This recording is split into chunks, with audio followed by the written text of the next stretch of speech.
आज हम सीखने वाले हैं कि किस तरीके से MS वर्ड को ओपन करते हैं और साथ ही साथ हम ये भी सीखेंगे कि कैसे हम MS वर्ड में सारे जो टूल बार्स होते हैं या सारे जो कंपोनेंट्स होते हैं उनको कैसे मैनेज करते हैं। तो सबसे पहले हम क्या करेंगे कि हम विंडो की जो हमारे कीबोर्ड में होती है ऑल्ट और कंट्रोल के बीच में साथ में R प्रेस करेंगे तो आपको ये एक डायलॉग बॉक्स मिलेगा। इस रन डायलॉग बॉक्स में आपको विनवर्ड टाइप करना होता है और फिर ओके पे क्लिक करना होता है। तो MS वर्ड की जो फर्स्ट स्क्रीन है वो हमारे सामने अब दिख रही है। सबसे पहले जो है यहाँ हम देखें तो ऊपर जो अभी मेरा माउस है यहाँ इस बार को हम बोलते हैं टाइटल बार। तो जो टाइटल बार होती है उसमें सबसे पहला होता है आपका जो आइकन होता है प्रोग्राम का वो, उसके बाद हमारा प्रोग्राम जो फाइल है उसका नाम, देन प्रोग्राम का नाम, और फिर हमारे पास कंट्रोल बटन होते हैं जिसमें 3 बटन होते हैं। एक होता है मिनिमाइज़ का, एक मैक्सिमाइज़ का और एक क्लोज़ करने का। इसमें ऊपर टाइटल बार पे एक हिडन मेन्यू भी होता है जिसको हम जो प्रोग्राम का आइकन है उस पर क्लिक करके हम देख सकते हैं। उसके बाद आप देखेंगे कि जो सेकेंड बार है उसको हम बोलते हैं मेन्यू बार। मेन्यू बार में सारे ऑप्शंस होते हैं जिससे हम अपने MS वर्ड को ऑपरेट कर सकते हैं। कहने का मतलब ये है कि जो भी इसमें फंक्शंस हैं उन फंक्शंस को परफॉर्म करने के लिए हम मेन्यू बार का यूज़ करते हैं। ठीक, उसके बाद यहाँ आप साइड में देखेंगे ये हेल्प बार है जहाँ पे हम हेल्प सर्च कर सकते हैं। हेल्प हम ऑनलाइन ऑफलाइन दोनों तरीके से सर्च कर सकते हैं, इसके बारे में हम बाद में बात करेंगे। उसके बाद जो थर्ड नंबर पे है ये हमारा स्टैंडर्ड टूल बार है। टूल बार में बहुत सारे बटन्स आप देख रहे होंगे। ये बटन्स उन ऑपरेशंस के लिए होते हैं जिन्हें हम बार बार फ्रिक्वेंटली यूज़ करते हैं। जैसे मैं चाहता हूँ कि फ़ाइल को जैसे ही मैं टाइप करूँ 5 लाइन 10 लाइन उसके बाद मैं सेव कर दूँ जिससे मेरी फ़ाइल सुरक्षित हो सके।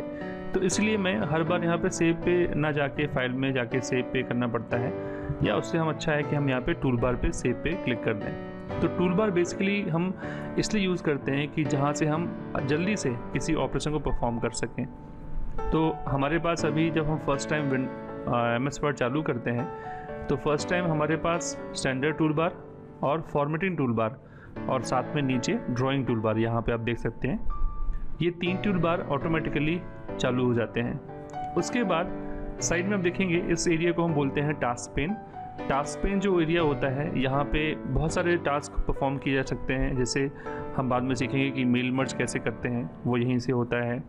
अगर हम जब नया डॉक्यूमेंट बनाते हैं वो भी हम यहाँ सेलेक्ट करते हैं। हम क्लिप आर्ट का यूज़ करना सीखेंगे वो भी यहीं से होगा। तो टास्क पेन से हम ये सारी चीज़ें कर सकते हैं। हम चाहें तो टास्क पेन को भी बंद कर देते हैं। उसके बाद आप देखेंगे यहाँ पे जो ऊपर ये जो बार है इसको हम कहते हैं रूलर। रूलर में हमारा मेज़रमेंट होता है जो कि फ़िलहाल अभी इंच में है। आप देख सकते हैं कि हॉरिजॉन्टल वर्टिकल दोनों हमारे पास रूलर हैं। यहाँ पे जिसके थ्रू मैं क्लिक करके ड्रैग करता हूँ ये हमारा कहलाता है स्क्रॉल बार। तो स्क्रॉल बार भी हमारे पास 2 होते हैं। पहला स्क्रॉल बार यहाँ पे है और दूसरा यहाँ नीचे है। ये स्क्रॉल बार हम कह सकते हैं हॉरिजॉन्टल स्क्रॉल बार है, ये वर्टिकल स्क्रॉल बार है। ये जो वाइट एरिया आप देख रहे हैं इस एरिया को हम क्या बोलते हैं, इस एरिया को हम बोलते हैं डॉक्यूमेंट एरिया। इस एरिया में ही हमें सारा कुछ टाइप करना है।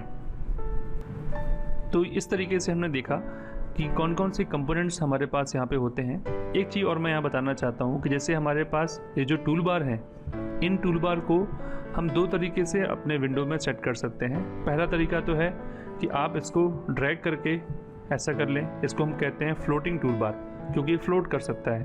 अगर हम इसको उठा के वापस से वहीं पे सेट कर देते हैं तो ये कहलाता है डॉक्ड टूल बार।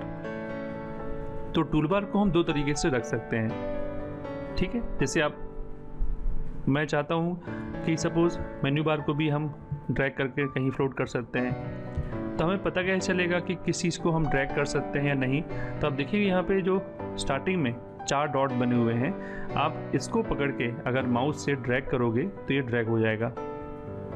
ठीक है, तो विंडोज़ का जो ड्रैग एंड ड्रॉप फीचर होता है वो MS वर्ड में बहुत ही अच्छे तरीके से यूज़ हम कर सकते हैं।